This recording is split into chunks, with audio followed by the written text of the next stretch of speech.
ሽማግሌው በዙፋኑ ላይ ተቀምጦ ቆይ እንትን ብዙ አግኝቻለሁ። እሱን ራሱን ኤግዛክት ማግኘት ፈልጌ ነው። ቆይ አንድ ደቂቃ። አይ ችግር የለውም። 5 ደቂቃ ውሰድና እስኪ ዝም ማለት ትችላለህ? ግን እውነት ዝም ብለህ እስኪ መጣ ድረስ መጠበቅ ትችላለህ? እኔ አንዳንድ ጊዜ ገና በጠዋቱ እችላለሁ፣ ግን ጊዜ ይወስድ። በቃ ዝም በል በቃ ከቻልክ ዝም በል። እሰይ ጎሽ።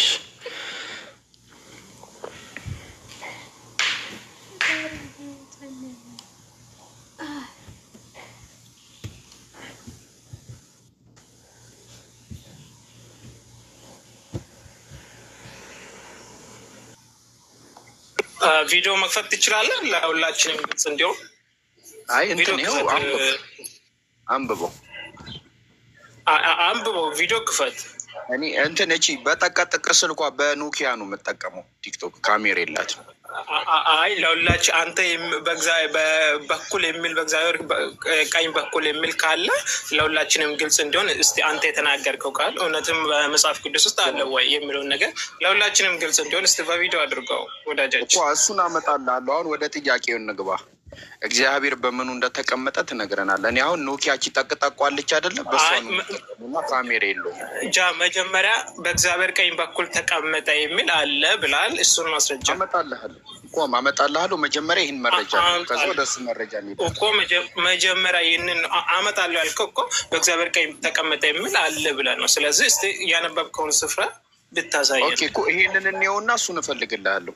አሁን ስለመቀመጥ ያው አሁን የለም ረስተህ ነው እኮ አመጣልኝ። መጀመሪያ እሱ የለም። እሺ ተሳስቻለሁ እና እዚህ ጋር ችግር የለውም።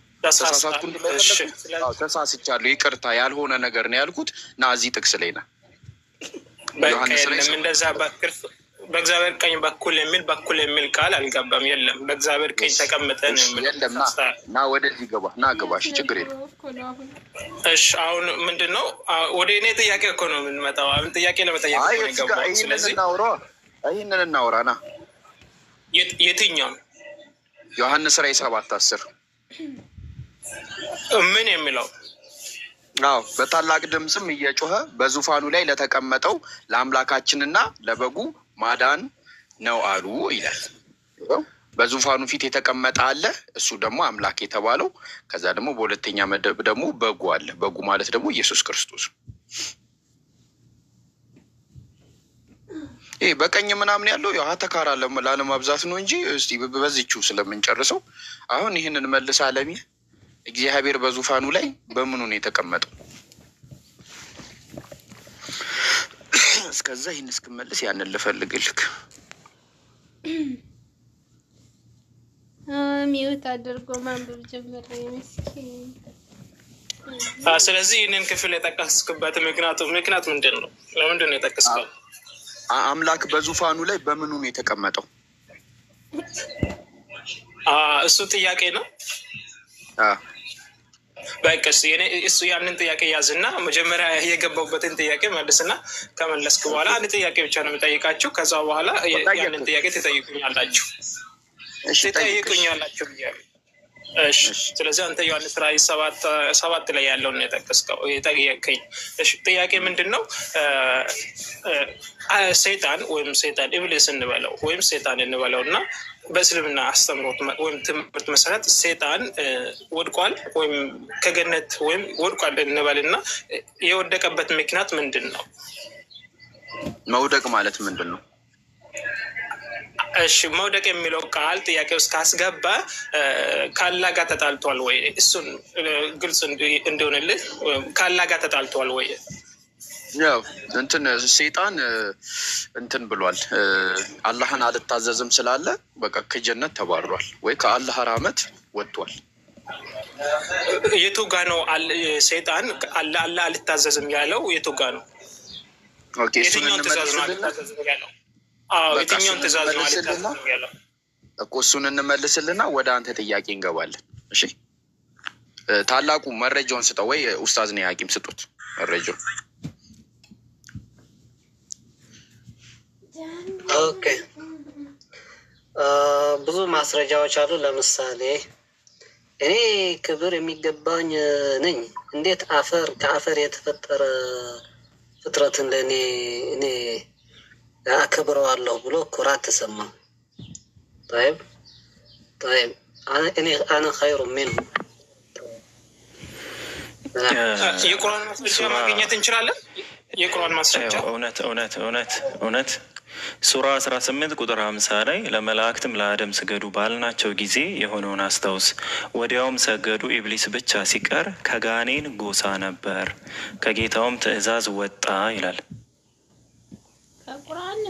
ስለዚህ ከትእዛዙ እምቢ በማለቱ ምክንያት ያላ ትእዛዝ ምን ነበር? ለአደም ስገዱ ብሎ አላህ ስብሐነሁ ወተዓላ ለመላእክትም ለጂኒውም አዘዘ ማለት ነው። እሺ እዚህ ጋር ለመላእክት ስትል አላህ የፈጠራቸውን መላእክት ሁሉ ወይም አላህ የፈጠራቸውን ያንን አይላፋት መላእክት ሁሉ ለአዳም ስገዱ ብሎ ነበር አላህ እያለ እኮ ነው አንቀጹ። በእስልምና ስንት ምን ያክላሉ? ምንድነው የመላእክቶች ቁጥር ምን ያክላሉ? በዚህ ጥያቄ በዚህ ውስጥ አይታወቅም። አንድ ጥያቄ ነው ያልከው። ጥያቄ ተመልሶልሃል? ቆይ በምክንያት እንደኮራ ነበር የጠየቀው። ተመልሶልሃል? ቆይ ስለዚህ አልሰግድም ባለመታዘዝ የሚለው አልተመለሰም። እሺ ቀጥል። እሺ እውነት አይ ጉድ። ስለዚህ እነዛን ኃይላፋት ብዙ መላእክትን አላህ ፈጥሮ እነዛን የፈጠራቸውን መላእክት ሁሉንም ለአንድ ፍጡር ለአዳም ነው ስገዱ ያላቸው ነበረው። የፈጠራቸው ፍጥረታት መላእክትንና ጂኒዎችን እንዲሰግዱ አዟቸዋል። አዎ ለአደም ስገዱ አላቸው። አክብሩት ማለት ነው። አክብሩት አይልም፣ ስገዱ። ስለዚህ እነዚያን በሙሉ እነዚያን በእስልምና የሚታወቁ እነዚያን አላህ የፈጠራቸውን መላእክትን በሙሉ አዎ አትዙር፣ በቃ ወደ ገደለው ግባማ። አዎ ሁሉንም አላቸው። አዎ እሺ ምን በቃ ቀጥል እስኪ። ለአንድ ለፍጡር ነው አዳም ፍጡር ነው። አዎ ለአንዱ ፍጡር ለአዳም እነዛን ሁሉ መላእክት ስገዱ አላቸው። አሁን ወደ ፖይንት ግባ። ምንድነው መፍሰል? ስለዚህ አላህ የፈጠራቸው መላእክት ሁሉ ለአዳም ሰግደዋል ከኢብሊስ በቀር እኮ ጥያቄ። ወይኔ በፈጣሪ አዎ ባጭሩ እኮ እየመለስኩልህ። አዎ አልኩህ እኮ። ምንድነው የምትፈልገው? እሺ ስለዚህ እንዳትደግመው በፈጣሪ እንዳትደግመው ጥያቄ። ወይ በቃ አንዴ ሶስት ጥያቄ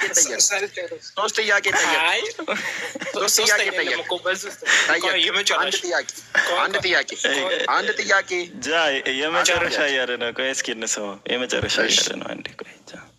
እሺ የመጨረሻ ነው። እሺ እነዛን ሁሉ ፍጥረታት እንዳትለኝ አደራህን። ምንድን ነው የፈለግከው? የመጨረሻ ጠይቅሽ።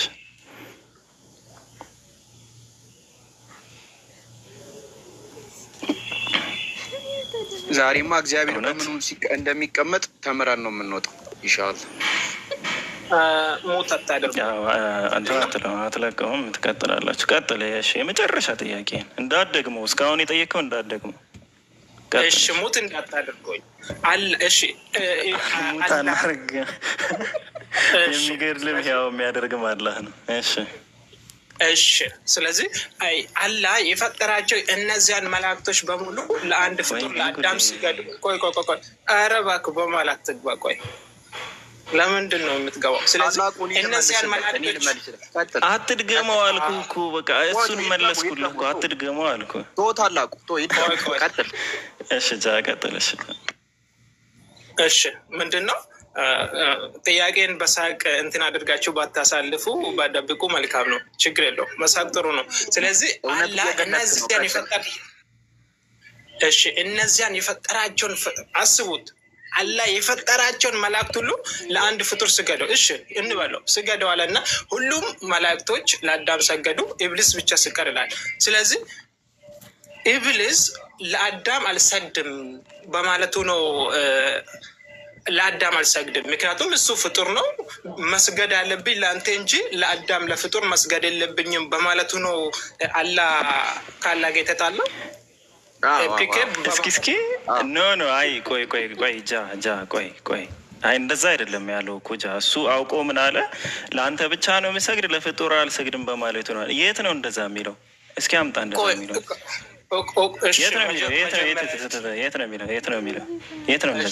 ለዚህም እኮ ነው ቁርአናቸውን አታነቡም የሚለው ለዚህ ነው። እውነት ግን አናነብም። 15:39 ልክ ነው አታነቡም። እናመሰግናለን።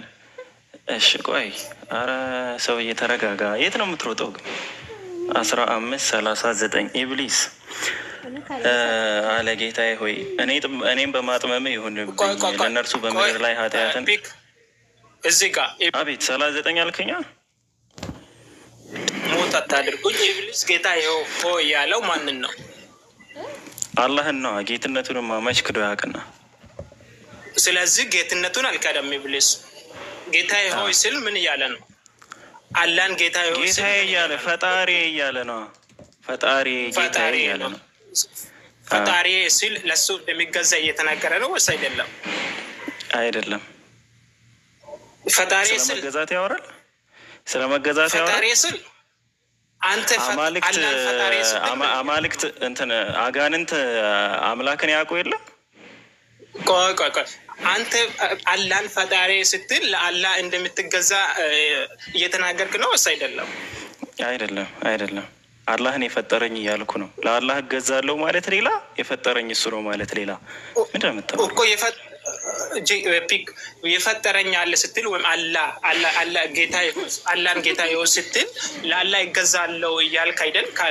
ከኔ በላይ የሚገዛው አለ እያልክ አይደል? አይደለም። አለመሆኑ ልንገርህ። ቆይ ለአላህ መገዛት ማለት አላህን መታዘዝ ነው። አላህ ትእዛዝ አዘዘው፣ አልታዘዘም። ስለዚህ ኢብሊስ አላህ አምላኩ ፈጣሪው መሆኑን ያውቃል። የአላህ ተገዢ ግን አልሆነም። ለትእዛዙ ተገዢ አልሆነም። ሙስሊም ማለት መታዘዝ ነው። ኢብሊስ ደግሞ አልታዘዘም። ስለዚህ ኢብሊስ አላህን ተገዢ ታዛዥ አይደለም ማለት ነው። አሁን አንተ የጠየቅኩህ ነገር ለአንተ ብቻ ነው ምሰግድ፣ ለአዳም ለፈጠርከው አልሰግድም ያለበትን አንቀጽ አምጣ ነው ያልኩ። ሌላ ነገር አትዘባርቅ። አዘርከው እኮ አሁን ኢብሊስ ነው። አሁን ኢብሊስ ጌታ ሆይ አለ። አንደኛው ጌታ ሆይ እያለ ያለው ማንን ነው? አላህ ነው። ስለዚህ ጌታ ወይም አምላኬ ሆይ እያለ ነው። ማንን? አላህ። አምላኬ ስል ለሱ ለአላህ ይገዛለሁ እያለ እኮ ነው። ምክንያቱም ለእኔ ጌታ ካለ የት ነው እንደዛ የሚለው? ለሱ ለአላህ እገዛለሁ። መገዛትና አምላኬ ብሎ መጥራት ምን እንደሆነ ማታውቅ ከሆነ ተማርና ስትማር ማለት ስታውቅ ይህንን ነገር ተመልሰና። እሺ መገዛትና ፈጣሪነቱን ማወቅ ሁለቱ የተለያዩ ነገሮች ናቸው። ወይኔ ኢማሞችን ተዋቸው ሰውዬ። አንተ ራስህ ኢማሞችን ባስገባ ይህንን ክፍል እንዳንተ አይኬዱም። ማን ናቸው ኢማሞች? ጭራሽ ኢማሞች አላለ። ኢማም ሚዩትን አንሳ። ታላቁ ያምጣቸው እስኪ ኢማሞች ጥራቸው እስኪ ይጥራቸው። አይ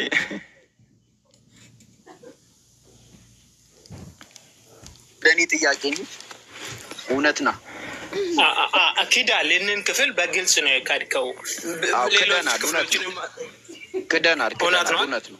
ስለዚህ በአላህ ቃል ላይ እየቀጠፍክ ነበር። ስለዚህ ታማኝ መሆን አለብን። እኛ ችግር የለውም። ትዝብቱን ለታዳሚ ነው። ምን ትሆና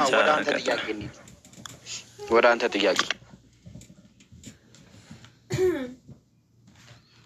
እውነት ግን ሁለት አያዎች ሚዩት አታድርጉት። እሺ ሀባይ ሁለት አያዎች አሉ። ስለ ሰይጣን ራሱ የመለሰው ስለ ሰይጣንና ኡስታዝ አንዴ ቆይ።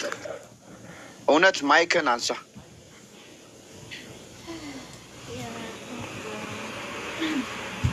ማይክን ስንቴ ላንሳ? ሙት እያደረጋችሁ መጽሐፍ ቅዱስ ይዛል። መጽሐፍ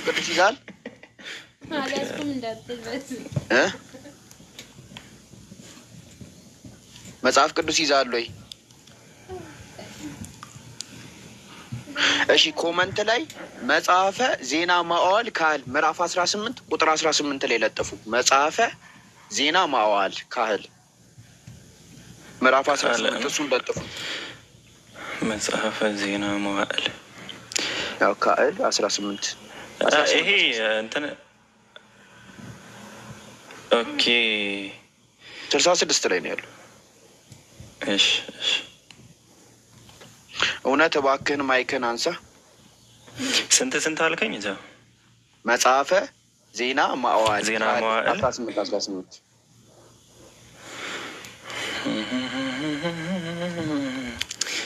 እሺ ሚክያስም አለ እንግዲህ የእግዚአብሔርን ቃል ስሙ።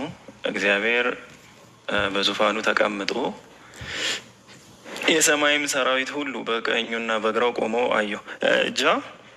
ከዚህ ግን የዕብራውያኑ ይሻላል። በጉና እግዚአብሔርን ሁለቱን ስለሚለያቸው የተቀመጠው እግዚአብሔር መሆኑን ስለሚያሳይ እሱ ደግሞ ሐዋርያ ቸርች ስለሆነ ኢየሱስ የለም እዚህ ጋር። ኢየሱስ ገና ስላልተወለደ በምኑ እንደተቀመጠ ይነግረናል አይመስልም? ኦኬ እሺ፣ እውነት ሚዩትህን አንሳ እውነትን ፕሊዝ፣ እባክህን የጌታ ሰው ባይከን አንሳ። ደግሞ ስሙን በአረብኛ ይጽፋል። ወይኔ ላኢላሃ ኢላ ኢየሱስ ብሎ ይጽፋል። ቆይ አንተ ፖለቲካ አትስራ። እውነት አሁን ይመልስልናል። ማይክህን አንሳ። እውነት እግዚአብሔር በዙፋኑ እንዲህ ነው ማለት እኮ ነው የሚረዱት መጽሐፋቸውን እንዲህ ነው የሚረዱት። አይ መጀመሪያ ግን ግልጽ ነው፣ ሙት እንዳታደርጉኝ እባካቸው። ስለዚህ መጀመሪያ ግን በቃ ማንም ሰው ሚዩት እንዳያደርገው። በቃ ጨረስክ። ቆይ ጨረስክ። በቃ ነጥብ አስተላካል። በቃ ጨረሰካል። አንዴ ጨርሰካል። ምንድን ነው? አሀ ቆይ አንዴ። ስለዚህ ግልጽ እንድታደርጉኝ አላህ ማለትም ኢብሊስ የተጣመመበት ምክንያት ወይም አላህ ኢብሊስን ያጣመመበት ምክንያት ለአንድ ፍጡር አልሰግድም በማለቱ ብቻ ነው። አዎ። እሺ፣ ስለዚህ አላህ ለፍጡር እንዲሰገድ ይፈቅድ ነበር። ቴንኪው። ስለዚህ አላህ ለፍጡር ወይም ለጣዖት እንዲሰገድ ይፈቅዳል። ቴንኪው። ጠይቀኝ። እሺ፣ እንትን መጽሐፈ ዜና መዋዕል ካህል ምዕራፍ 18 ላይ ና ላንብብልህ ወይስ ትከፍታለህ? በቪዲዮ ክፈል። እሺ፣ እንትን ቪዲዮ የሚከፍት ሰው ዛሬማ ይህችን ጥያቄ እኔ በስክሪን ነው ሁላ ማስከፍትልህ። ኦኬ እንከፍተዋለን። አታልቀኝ አንድ ሰው ይከፈታል። ኦኬ ስንት ነው ያልከኝ? ከፍተዋለሁ። መጀመሪያ መጽሐፈ ዜና መዋዕል ካህል ምዕራፍ 18። ኦኬ ዜና መዋዕል፣ ሁለተኛ ዜና መዋዕል ምዕራፍ 18 ቁጥር ስንት? 18። ኦኬ ይከፈታል። እዚህ ይታያችኋል ኢንሻአላህ። ምዕራፍ 18 ቁጥር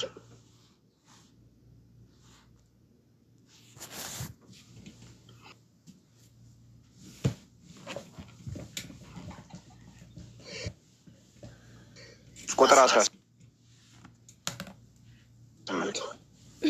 ከፍ የተሰራ ምናምን ብሎ ደግሞ እንዳይጠፋ ይኸው እውነት ተከፈተልህ። ኡስታዝ ትንሽ ተለቅ ያርጉት።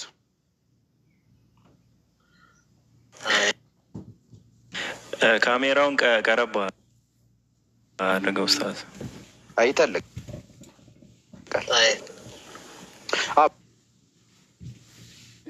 በነገራችን ላይ ኮሜንት ሰዎች ቆይ አንዴ ቆይ። በነገራችን ላይ ኮሜንት ላይ የምጽፉ ሰዎች ኦልሬዲ ጥያቄው ተጠይቆ እኛ በስነ ስርዓት መልሰናል። እሱ ጥያቄውን ላለመጠየቅ ዙሪያ ጠምጥም እየሄደ ስለሆነ መልሰሃል። ለጣዖት እንዲሰገድ ወይም ለፍጡር ዝም በል በቃ። ወደ እዚህኛው ግባ። እውነት ናና ተመለስ። ጨረስን። ና አንብብ። ሌላ ፖለቲካ አትስራ። ለፍጡር እንዲሰገድ አላህ አዟል ብላል። ተቀብያለሁ። ስለዚህ አሁን አንብብ። ስለዚህ መጀመሪያ ምንድነው የጠየቀኝ?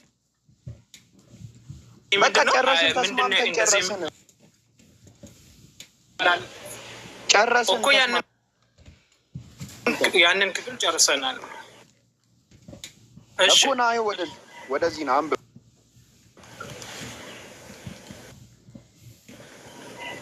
እሺ ሚክያስም አለ እንግዲህ የእግዚአብሔርን ቃል ስሙ። እግዚአብሔር በዙፋኑ ዙፋኑ ተቀምጦ የሰማይ ሰራዊት ሁሉ በቀኙና በግራው ቆሞ አየው ይላል። ጥያቄ ምንድን ነው? ዙፋኑ ላይ ተቀመጠው በዙፋኑ ተቀምጦ ይላል። በምኑ ነው የሚል ቃል እዚህ ምን ላይ ነው የተቀመጠው? አይደለም ምን ላይ ነው የተቀመጠው? አይደለም እግዚአብሔር ዙፋኑ ላይ በምኑ ነው የተቀመጠው? በምኑ ነው? እዚህ ክፍል ላይ በምኑ እንደተቀመጠ የሚያሳይ ነገር የለም። በእግዚአብሔር ቃል ላይ መጨመርም መቀነስም ተቀመጠ ንገረን። በምኑ እንደተቀመጠ ንገረን። በዚህ ክፍል መሰረት ነው የጠየቀኝ። አይ በቃ እግዚአብሔር ዙፋኑ ላይ እንደሚቀመጥ ነግሬሃለሁ። የእኔ ጥያቄ እግዚአብሔር ዙፋኑ ላይ በምኑ ነው የሚቀመጠው? ይህም መልስልኝ ከፈለክበት ከመጽሐፍ ቅዱስም ከኬሚስትሪ መጽሐፍ አምጥተህ ቢሆን እግዚአብሔር በዙፋኑ ላይ ሲቀመጥ በምኑ ላይ ነው የተቀመጠው? እሺ በምኑ ነው እግዚአብሔር በዙፋኑ የሚቀመጠው? እሺ መጀመሪያ ዙፋን ማለት ራሱ ምንድን ነው? ምናልባት ዙፋን ሲባል የሆነ ወንበር መስሎ ሊሆን ይችላል። እሺ ይሁን፣ በፈለግከው ውሰድ። እሺ እንደው በፈለግከው ውሰድ ልበል። ስለዚህ እግዚአብሔር መንፈስ በክርስትና አስተምሮት ወይም እንደ መጽሐፍ ቅዱስ ትምህርት መሰረት እግዚአብሔር ምንድን ነው? መንፈስ ነው። መንፈስ ነው። አላህ ግን መንፈስም ምንም አይደለም፣ ችግር የለውም። ስለዚህ እግዚአብሔር መንፈስ ከሆነ በምኑ ነው በዙፋኑ? እሺ የተጠየቀው መለስ። እግዚአብሔር ዙፋኑ ላይ በምኑ ነው የተቀመጠው? እሺ ስለዚህ እግዚአብሔር በምኑ ነው በዙፋኑ ላይ የተቀመጠው? በምኑ ነው? ስለዚህ እዚህ በጠቀስከው ክፍል ላይ የለም። ስለዚህ የእግዚአብሔር አካል ወይም የእግዚአብሔር መልክ ክርስቶስ ነው። ስለዚህ ክርስቶስ የለም። የእግዚአብሔር መልክ ክርስቶስ የለም።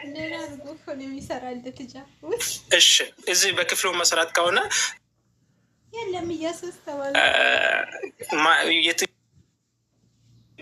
በምኑም አይልም ብያለሁ እኮ የተቀመጠ ግልጽ የሆነ ቃል። ክርስቶስ ሳይኖር በፊት እግዚአብሔር ተቀምጧል፣ ዙፋኑ ላይ አልተቀመጠም። ክርስቶስ ሳይኖር በፊት ክርስቶስ የሌለበት ጊዜ አለ እንዴ? ወልድ የተወለደው ስጋ ከድንግል ማርያም አይደለ እንዴ ጀመረው? አይ የጀመረ የሚል ቃል እንኳን በቁርአናቸው ውስጥ እንኳን የለም። ስለዚህ ቃል ንስቀይ ነው። ኦኬ ስለዚህ ነው። እሺ ችግር የለውም በቃ ይኑር። በምኑ ነው የተቀመጠው እግዚአብሔር ዙፋኑ ላይ? አይ በዚህ ክፍል መሰረት ከጠየቀኝ በምኑ እንደተቀመጠ የሚያሳይ ነገር የለም በክፍሉ መሰረት። እሺ ንገረን። እሺ ሌላ ቦታ ሄደ በምኑ እንደተቀመጠ ንገረን እኮ ነገርኩ። የእግዚአብሔር አካል ወይም የእግዚአብሔር መልክ የአብ መልክ ክርስቶስ ነው። ስለዚህ እግዚአብሔር ብቸኛው ፈጣሪ ስለዚህ ብቸኛው ሰማይና ምድርን የፈጠረው ብቸኛው ፈጣሪ በስጋ ተገልጧል። የእሱ መልክ ደግሞ ክርስቶስ ነው። ስለዚህ በክርስቶስ ሆኖ ነው ሁሉን ነገር የሚሰራው። እሺ በምኑ ነው የተቀመጠው? በምኑ ነው የሚል የለም። አንተ የጠቀስከውን ቃል የሚጠቅስ እንትን ስላላገኘው ይህን ስላልመለስክ በቃ ሌላ ጥያቄ ትጠየቃለህ። በቃ ይህን አልመለስክም። እኔም ደግሞ ሁለተኛ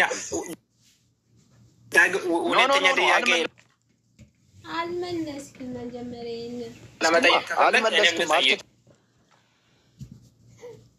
እኔም ልጠይቅ ጠይቅኛለህ። ኖ ምን መሰለክማ ጥያቄ ጠየቅን ካልመለስክም ምኑ ነው እንደሆነ የሚያስረዳ ምንድን ነው አልተመለሰም ያልከኝ ምን ነው? የትኛውን ጥያቄ ነው? አሁን በክፍሉ መሰረት አንተ እየጠየቅኝ ያለው። ስለዚህ መለስኩልህ እኮ በክርስቶስ ሆኖ ነው አልኩ እኮ በክርስቶስ በምኑ ነው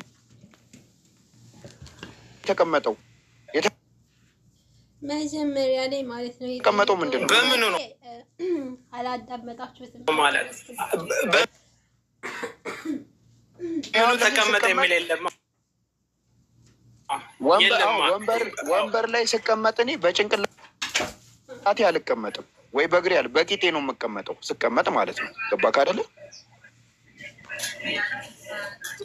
ስለዚህ አሁን ስለዚህ በምኑ ነው በዚህ ተቀመጠ የሚል በመጽሐፍ ቅዱስ ውስጥ የለም። ስለዚህ በሌለበት ደግሞ በእግዚአብሔር ቃል ላይ መክተፍ መጨመር አልፈልግም። በእግዚአብሔር ቃል ውስጥ መጨመር አልፈልግም እኮ። አሁን አንተ ቁርአን ውስጥ አላህ አልመለስክም አልመለስክም የምትለው ምንድን ነው? አልመለስክም በቁርአን ውስጥ። ስለዚህ ሌላ ጥያቄ ተጠይቅ። እኔ እኮ ቁርአን ሌላ ጥያቄ ሉቃስ ጠይቀኝ።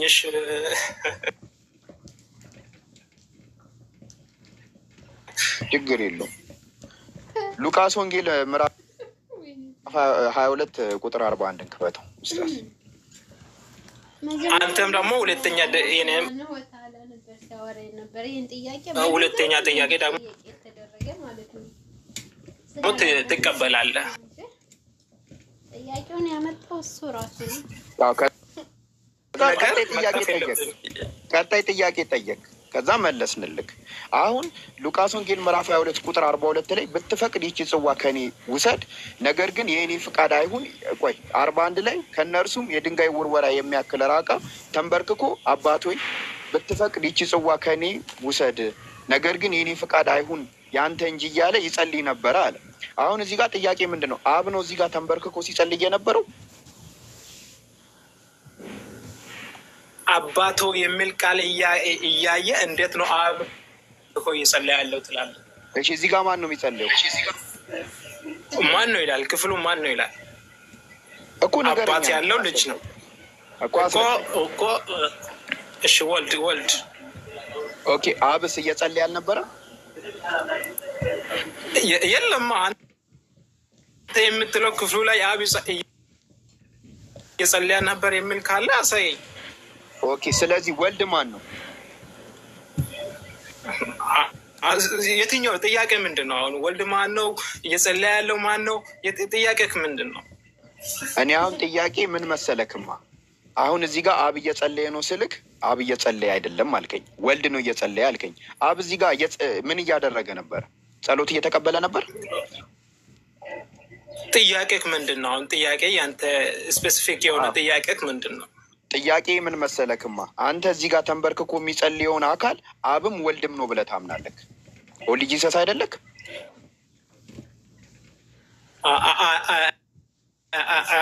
እንደዛ ብያለሁ። ተንበርክኮ የሚጸልየው አብም ወልድም ነው ብያለሁ። ኖ አንተ ከየትኛው ቤተ እምነት ነው? እኔ የሐዋርያዊት ቤተክርስቲያን ወይም ኦንሊ ጂሰስ ተከታይ። ኦንሊ ጂሰስ እንዳትለይ፣ የኦንሊ ጂሰስ ወይም ኢየሱስ ብቻ የኢየሱስ ብቻ ተከታይ ነኝ። አንተ አላህ ብቻ እንደምትለው ደግሞ እኔ ኢየሱስ ብቻ ነው የሚለው። ከሐዋርያት ቤተ እምነት ነክ። እዚህ ጋር ሲጸልይ የነበረው አብም ወልድም ነው አይደለ? ኢየሱስ ማለት አብም ወልድም ነው። ክፍሉ ላይ አብም ወልድም ይጸልይ ነበር የሚላለ? ኖ አይ እዚህ ጋር ሲጸልይ የነበረው ኢየሱስ አብም ወልድም ነው። ማስረጃ ካለ ያምጣልኛ። አሁን እየጸለየ የነበረው አብም ወልድም ነው። ኢየሱስ ማለት አብም ወልድም አይደለን? ኢየሱስ ብቻ ኢየሱስ ማለት አብ አምላክ፣ ወልድ ደግሞ ስጋው የተገለጸበት አምላክ ማለት ነው አይደለ? አይ መጀመሪያ አሁን በዚህ ክፍል መሰረት እየጸለየ ያለው አብም ወልድም ነው ብላል። ማስረጃ አለ? እሺ ማስረጃ የለኝም። እሺ ስለ ኢየሱስ ንገረኝ። ኢየሱስ ማን ነው? ጥያቄክ ምንድን ነው ያልኩህ እኮ ለዚህ ነው። ጥያቄክ ምንድን ነው? አይዞህ ገለት ያለ ሰውዬው ለጸሎት ከሆነ አላህ ራሱ ይጸልያል። በሱራቱ አልፋቲሃ ላይ በመጀመሪያ ሱራ ላይ 1:6 ላይ ሌላ ቦታ ጤነኛ አይደለም መሰለህ። ሌላ ቦታ አትሂድ። ኢየሱስ ማን ነው እኮ? ጥያቄክ ምንድን ነው? ኢየሱስ ማን ነው? ኢየሱስ ማን ነው ስትል ፈጣሪ፣ በስጋ የተገለጠ ፈጣሪ ነው። ብቸኛው ፈጣሪ፣ ከሱ በቀር የሌለ አምላክ። ወልድ ነው? አብ ነው? ማን ነው?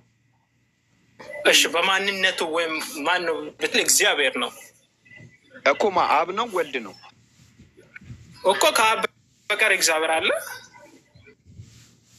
እኮ። ወልድ አይደለም እኮ። እኔ አሁን የጠየኩህ ኢየሱስ ክርስቶስ አብ ነው ወይስ ወልድ ነው ብዬ ጠየኩህ። በስጋ የተገለጠው ፈጣሪ ነው ካልክ ስጋ አለ፣ ፈጣሪነት አለ፣ ስጋ ብያለሁ እኮ። አብ ነው እያልኩ እኮ ነው። ምንድን ነው? ኢየሱስ ክርስቶስ አብ ነው ወልድ ነው? እሺ ኢየሱስ ክርስቶስ ካልክ በስጋ የተገለጠው አምላክ ሲል አብም ወልድም ነው እላለሁ። እንዴት ነው አብም ወልድም ልትቻል? እሱን አልጠየኩም። እዚህ ጋር አልጠየኩም። ችግር የለውም። ኢየሱስ ክርስቶስ ማለት አብም ወልድም ነው አይደለ? ያ በስጋ የተገለጠ አምላክ ወይም ስጋ የሚል ቃል ስላለ ወልድም ነው ማለት እንችላለን። እሺ ችግር የለውም። እዚህ ጋር ሲጸልይ የነበረው አካል አብም ወልድም ነው ወይስ አይደለም? በክፍሉ ላይ ምንድን ነው የሚለው? ማን ነው?